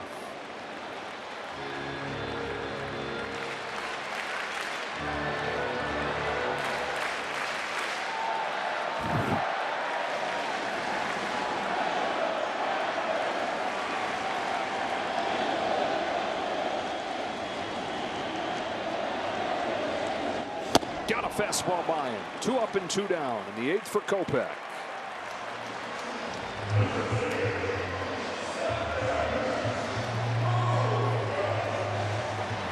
And now it's Bogarts. The 3 hitters the Dodgers have due up next inning. Muncy, Smith, and Lux combined 2 for 16 lifetime against Robert Suarez. Dodgers don't have a player on the roster that has homered against him ever. They've seen him a bunch. Strike 1 on Bogarts.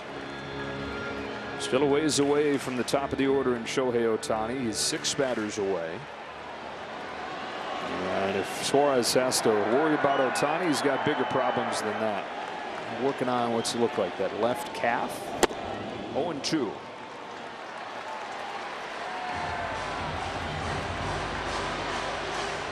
Kopech becomes unhittable when he could throw that slider like that. It's so tight, you got to worry about 99. When he doesn't pull it or overthrow it, it's got such late break, the hitter really doesn't have a chance. Good sign for the Dodgers, getting him back in line after he struggled his first game. Check swing, but he offered. Kopech's got a 1-2-3-8. The Dodger bullpen has kept him in it.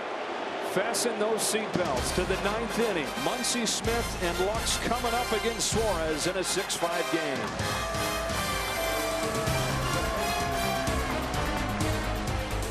This coming, couldn't you? Finish like this, 1-run game, 9th inning. Dodgers trying to, for the 2nd time in their storied history, erase a deficit of 5+ in the postseason. The only other time, the 1956 World Series Game 2 against the Yankees. Strike 1 on Max Muncy.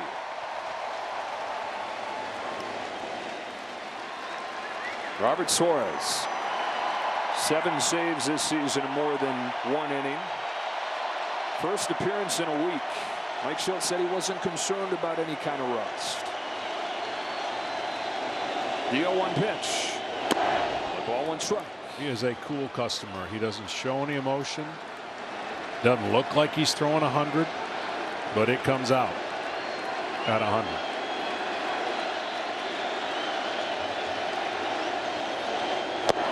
And then he's got that, pulling the string, 1-2. Again, unlike any other atmosphere in the regular season, the postseason is phenomenal, but it's not for everybody to get the last 3 outs every single time. One gone in the ninth.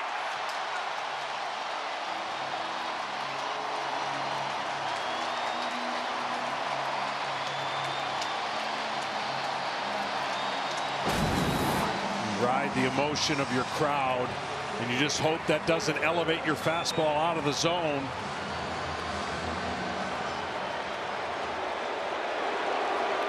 Incredible adrenaline rush. Will Smith rounds the first one to short. Xander Bogaerts, 2 out.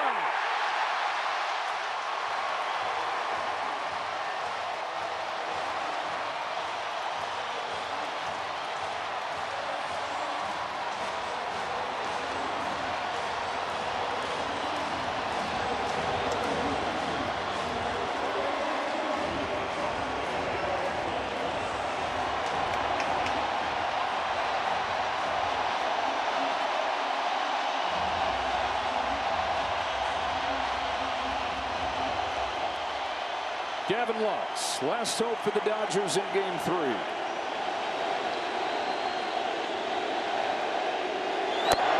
ball, no strikes.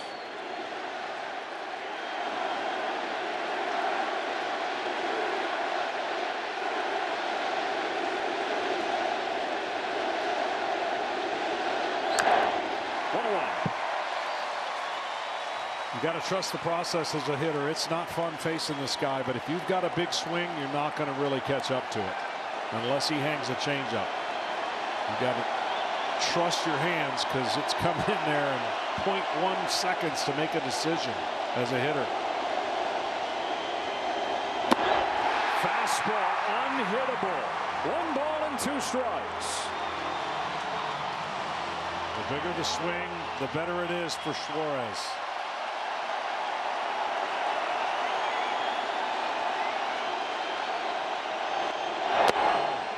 Count evens 2-2 as he went back to the change.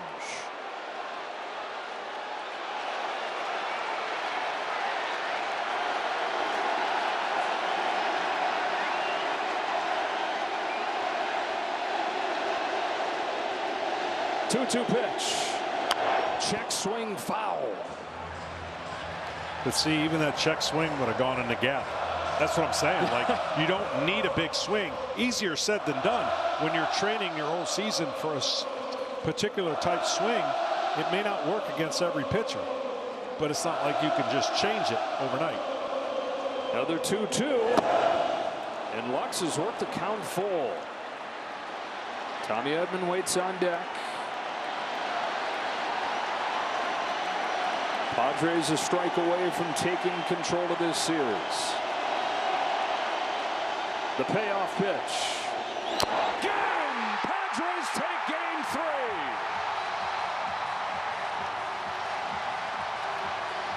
And take command in this best of 5, leading it 2-1.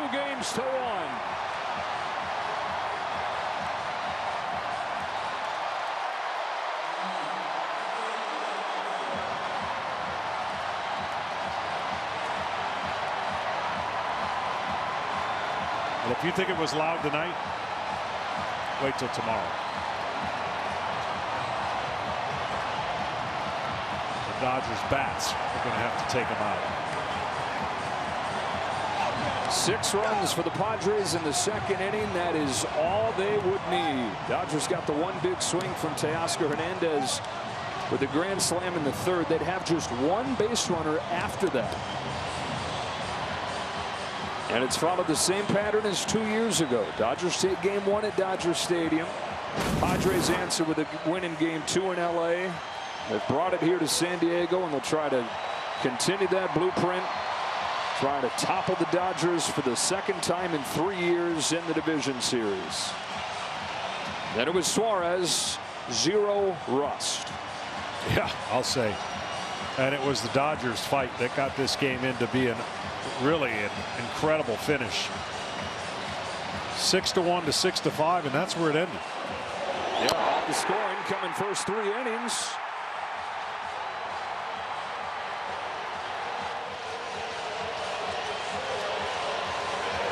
And this Padres team, which they did it 2 years ago with a talented roster, but kind of just figuring out as they went along. That was uncharted territory for them. They now are armed with the confidence and the belief from having done it before.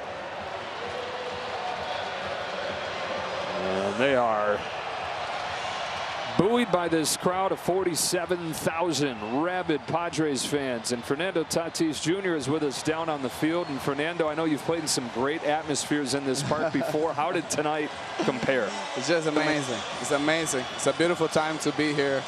Man, what can I say?